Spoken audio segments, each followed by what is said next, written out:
Bismillahirrahmanirrahim. Assalamualaikum warahmatullahi wabarakatuh. Kami dari kelompok 12 akan mempresentasikan materi tentang peranan teknologi informasi dalam penyusunan resep obat. Sebelum mulai ke pembahasan materi, izinkan saya untuk memperkenalkan anggota kelompok terlebih dahulu. Kelompok ini diketuai oleh Rizka Novia dan beranggotakan Kinva Linkan, Retno Wulandari, Sarah Drevi, dan Syarifah Silvi.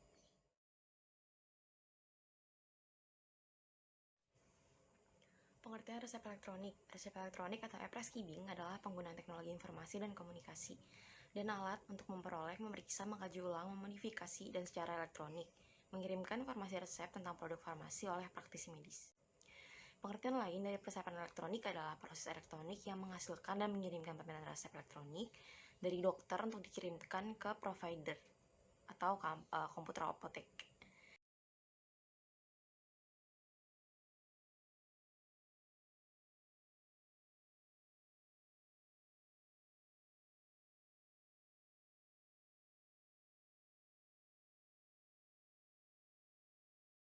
Berikut merupakan alur penyusunan resep elektronik. Yang pertama adalah pendaftaran. Saat pendaftaran, user yang digunakan adalah user dokter, apoteker, dan staf kesehatan lainnya yang memiliki wewenang dan kuasa. Jadi tidak akan disalahgunakan oleh orang-orang yang tidak berkepentingan selain keluarga pasien sendiri. Yang kedua adalah identifikasi pasien. Pada identifikasi pasien, dokter memasukkan data lengkap ke dalam sistem e-prescribing. Data ini dimaksudkan untuk mengarsipkan data pasien selama pengobatan. Yang ketiga adalah melihat riwayat pasien. Dalam proses memeriksa riwayat pengobatan yang telah dijalani dan riwayat kesehatan, biasanya hal ini dilihat berdasarkan penyakit yang dialami pasien. Yang keempat, melihat obat. Biasanya, dokter akan membuat resep dengan memilih obat dan menentukan dosis obat yang sesuai berdasarkan diagnosis penyakit dan riwayat penyakit yang telah diketahui dari pemeriksaan fisik atau pemeriksaan laboratorium. Selanjutnya, yang kelima, memasukkan obat. Dokter tidak akan memberikan obat tanpa prosedur, namun apabila obat tersebut tidak tersedia di apotek rumah sakit, biasanya mereka akan memberikan alternatif obat lain dengan dosis yang disesuaikan untuk dibeli di apotek lain. Selanjutnya yang keenam, memeriksa dan mengidentifikasi resep. Setelah semua obat yang dipilih dibuatkan resep, pada tahap ini dokter akan mengirimkan resep tersebut ke pihak apotek. Selanjutnya yang ketujuh, menginput resep. Pada tahap ini, dokter akan mengirimkan resep yang sudah diinputkan ke apotek agar obat yang sudah tertera dalam resep dapat segera diproses oleh pihak farmasi. Dan yang terakhir adalah melihat status resep dari farmasi. Apotek akan melihat resep yang dikirim dokter dengan membuka user, lalu memproses obatnya dan selanjutnya diberikan ke pasien.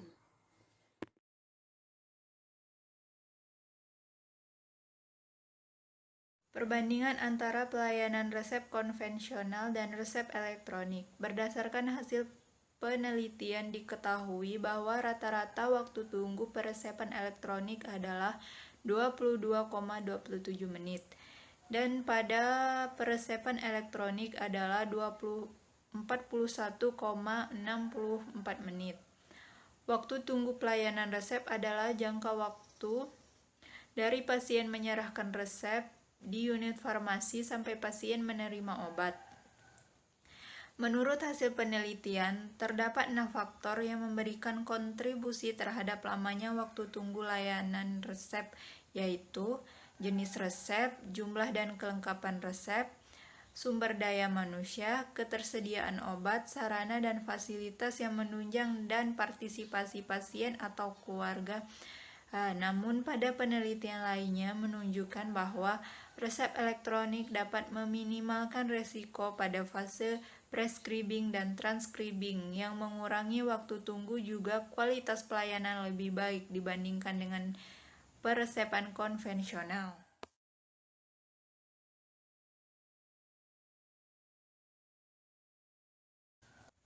Peran resep elektronik dalam meminimalkan prescribing error.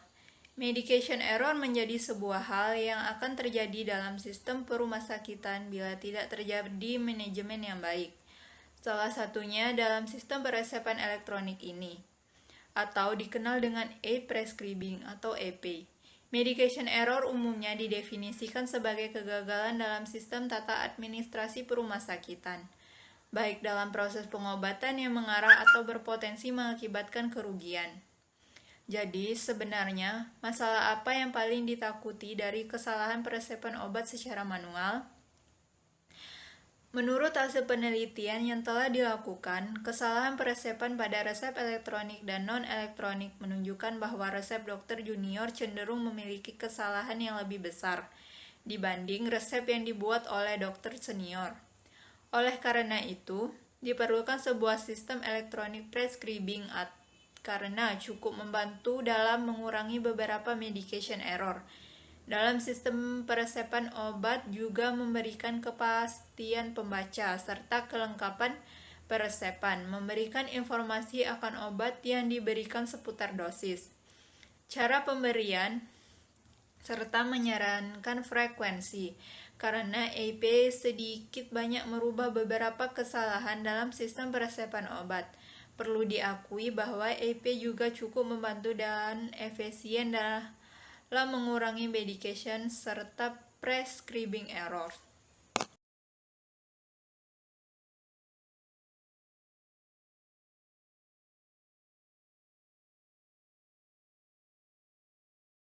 Prescribing error seperti yang kita tahu merupakan salah satu bagian dari medication errors yang tentunya dapat menyebabkan kerugian yang cukup besar dalam tata sistem administrasi perumahsakitan.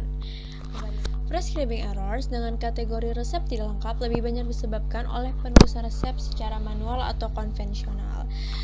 Jadi, prescribing errors ini dapat dibagi ke dalam beberapa kategori atau beberapa jenis. Kategori-kategori tersebut diantaranya resep tidak lengkap atau resep tidak terbaca atau tidak adanya sediaan obat dan masih banyak jenisnya. Nah, untuk kategori resep tidak lengkap ini, menurut Jurnal Manajemen Pelayanan Kesehatan tadi, resep tidak lengkap ini lebih banyak terjadi kesalahan ketika dilakukan atau ditulis secara manual. Secara keseluruhan, total prescribing errors setelah dilakukan electronic prescribing berkurang hampir separuhnya. Penelitian ini mengambil kesimpulan bahwa electronic prescribing tidak memberikan pengaruh yang signifikan secara statistik pada tingkat kesalahan pemesanan obat. Tetapi, untuk bangsal dan pasien yang memiliki efek yang signifikan. Berdasarkan bahasan-bahasan yang ada pada subbab sebelumnya, secara garis besar telah menggambarkan dampak dari implementasi EP pada tata sistem peresepan di rumah sakit. Telah dijelaskan sebelumnya bahwa electronic prescribing memberikan pengaruh positif dengan skala yang cukup besar. Tentu, beberapa hal tersebut dapat memberikan pengaruh terhadap rumah sakit, terutama kegagalan dalam tata sistem administrasi perumahsakitan atau dikenal dengan medication error. Lalu, apa manfaat diterapkannya electronic prescribing dalam tata peresepan di rumah sakit?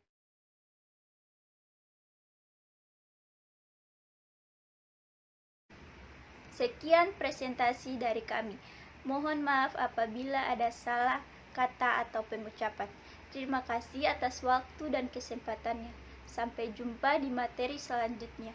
Kami dari kelompok 12 undur diri. Wassalamualaikum warahmatullahi wabarakatuh.